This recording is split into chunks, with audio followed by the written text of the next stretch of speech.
Good evening and welcome to Express Update. We are coming to you from our studios within the Ministerial Enclave, and you can also catch us on GoTV channel 184. I am Victoria Bole Diamro. Up next is our news bulletin. Supreme Court to hold legal outreach at Mokola for 150th anniversary. Also, Interior Minister reveals 1,300 applicants tested positive for HIV in recent security services recruitment. These and many other stories coming your way shortly. Please stay tuned.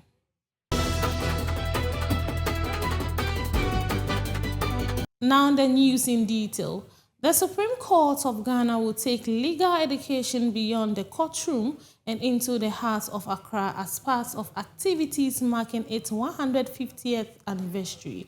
The initiative aims to bring justice closer to the public by improving legal awareness and access to justice. Speaking at the Mokola Market, Her Ladyship Efia Sewa Asari Buche, accompanied by 2 lawyers, announced that the legal outreach program will form part of the anniversary celebrations. She said the initiative will educate traders, shoppers, and members of the public on their legal rights and responsibilities while promoting a better understanding of Ghana's justice system. On that day, in addition to the float and the outreach, we will be having a lot of lawyers and judges available at the law school to answer your questions. So while the program is ongoing, and even after the program, the lawyers and the judges will be at the dome of the law school waiting to answer every question anyone should have. So please, our sisters and brothers in the market and in the environment of the market are invited to join us for the legal outreach. We are looking forward to seeing you. Away from that, the Minister for the Interior, Mohamed Mubarak Muntaka, has disclosed that about 1,300 applicants who participated in the recent security services recruitment exercise tested positive for HIV during the mandatory medical screening. Speaking before Parliament's Public Assurance Committee, the minister said the findings influenced the government decision not to send medical results directly to unsuccessful applicants. He explained that applicants who failed the medical screening are instead given the opportunity to request their result through the appropriate channels, where sensitive health information can be communicated with proper counseling and support. The minister encouraged affected applicants to request their medical results, noting that early awareness of their health status could help them access treatment and support where necessary. I remember he's here when we were discussing the argument. Let's send them the results. And then I remember, the recent recruitment, we had, I think, about 1,300 or so that were on HIV.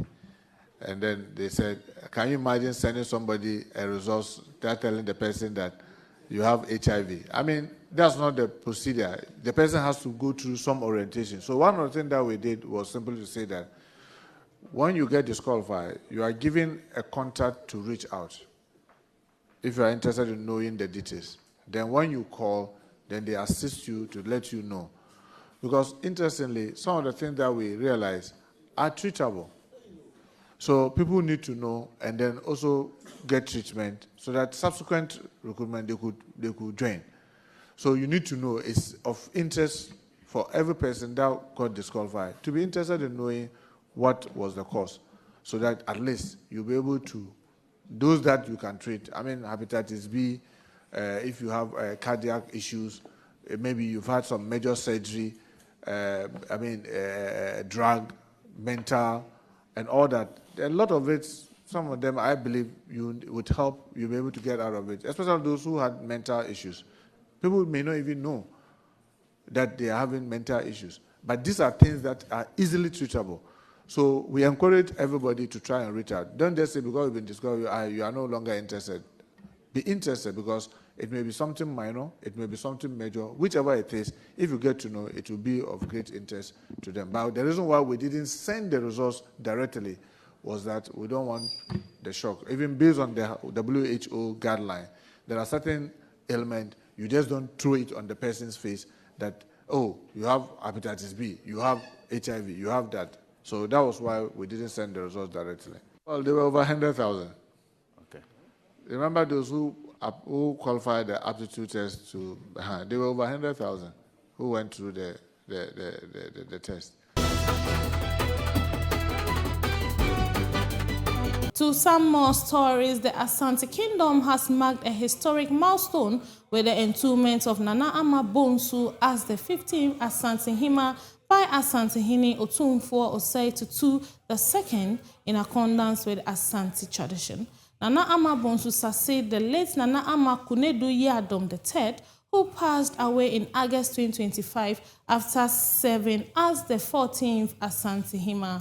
The new Queen Mother was officially outdoor at the Menchia Palace in Kumasi on Monday, July 6, with her appointment taking immediate effect. Nana Ama Bonsu comes from the royal lineage of the Asante Kingdom. She is a granddaughter of Otumfuo Agyeman Prempem I, the 13th Asante Hene who was exiled to the Seychelles by the British during the Anglo-Asante Wars of the 19th century.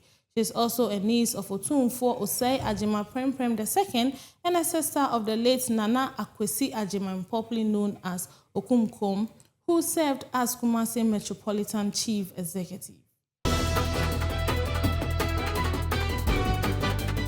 In our last bulletin, the Ghana Police Service has arrested Eric Afuakwa, also known as Chad, a fugitive who was convicted in absentia by the Accra High Court and sentenced to 8 years imprisonment for money laundering, defrauding by false pretenses, forgery of official documents, and tax evasion. The arrest was carried out on Monday, July 6, by a team from the Anti-Armed Robbery Unit acting on the directive of the Inspector General of Police while the convict was preparing to leave the country. There is more to this story.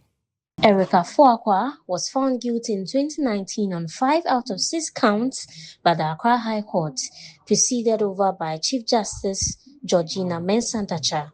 Following the judgment, he was ordered to refund $132,660 to the complainants in the case. He later went into hiding and was declared wanted by the Economic and Organized Crime Office, which appealed to the public for assistance in relocating him.